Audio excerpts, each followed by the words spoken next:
Voidwrought is a new metroidvania, not a Souls-like, no Souls-like whatsoever in this game, pure metroidvania that came out just a few weeks ago, and it's pretty good. There's some things about it that I wasn't a huge fan of, but for the most part, this is a pretty solid mid-tier metroidvania, and I think it's worth your time. So let's get into it. Starting off with the good. It's got a great art style, great atmosphere, and the music is fantastic. The combat is sufficient, and I'll kind of get back to that in a minute when I get to the cons, because there's some things about it that work and other things that kind of don't. The biomes are all diverse and really well designed, and the map is very good at illustrating what the different biomes are and all different areas and everything like that. Plus, the game even includes a nice little mini-map that's permanently affixed to the screen, and it's extremely useful. You know, one of the things that drives me nuts about all these Metroidvania games, I spend probably half the time just in the map, trying to figure out, am I going left, am I going right, up or down, or whatever. When you have a mini-map, it actually helps you avoid that. You can just play the game and you kind of relatively know where you're going. Additionally, all the bosses I felt like were well designed, and they all had their own unique gimmicks. They were probably one of the more highlights, at least from an aesthetic standpoint, artistic standpoint. Very, very cool. And again, some of them very metal. There's some great metal tracks that come out of nowhere with some of these bosses, and I found it to be a welcome addition. Also, I have to note that one of the abilities you get later on in the game is something called Slither Mode, and if you'd ever played the game Carrion, you basically turn into Carrion. It's really cool, and you can slide around and go up walls and everything else, which helps supplement the fact that if you haven't found certain abilities, like there's some kind of ring grab that can get you up to higher and higher places, instead you can just slither up a wall and get to the same spot. And really one of the great things about this game is you can find all these different abilities in pretty much whatever order you want. And some of them, like Slither, help supplement the fact that you haven't found others. So it can help you reach places you weren't able to reach until you get another ability. Well, now you can kind of shortcut that. And I think that's cool to give the player a lot of choice in that regard. All right, getting on to the bad. Movement I found to be a little slippery, like it feels like you have a little too much momentum, kind of sliding on ice a bit, but it is something you do get used to the more you play. The combat is really tough early on because it takes a ton of hits to take out a basic enemy. It also makes the first few boss fights extremely difficult if you don't find these damage upgrades, as the minimal damage you're outputting means that these fights will drag on for 5 to 10 minutes.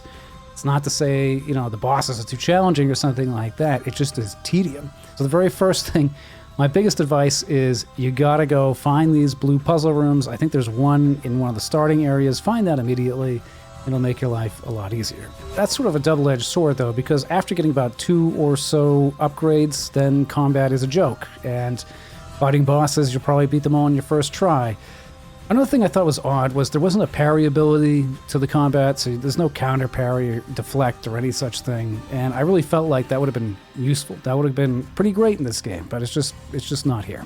One of my biggest gripes is that there's just way too many items to find. There's way too many items to find, so trying to 100% this game is a bit of a fool's errand. Even with a map, even if you get a map like Demagen's map, it's not enough. There's so many things to find that you're just going to keep running around and you'll just kind of give up like I did. I just got to I think I was over 95% complete. I just couldn't stand it anymore. Another thing is you probably won't even know that there is a true final boss without some kind of guide, because unless you take out all these hidden enemies, I think they're called envoys, throughout all of the different biomes, then you're not going to have access to fight the final boss, which was fairly underwhelming anyway. I didn't think it was really worth the hours it will take to find all those envoys. And lastly, this is just sort of like a nitpick, but I wasn't a fan of the fact that ledge grab, the ability just to hold on to ledges, is an ability you're rewarded after defeating the first boss. That was kind of asinine, a little insane, like, just let me grab ledges. That shouldn't be an awarded ability. That should just be part of how the movement mechanics work.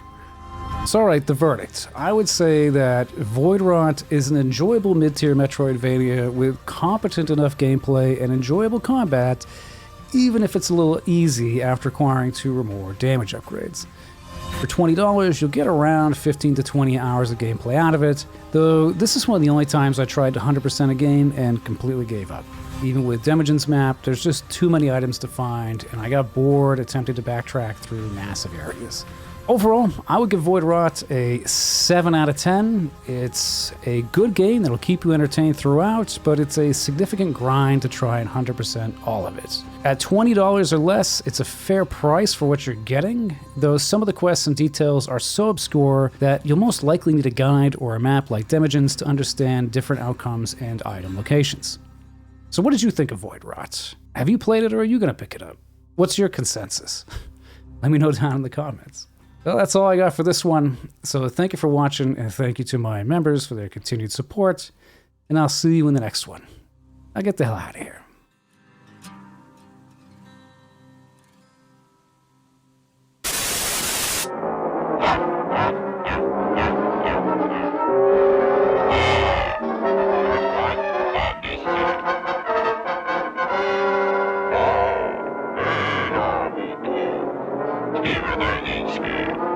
Even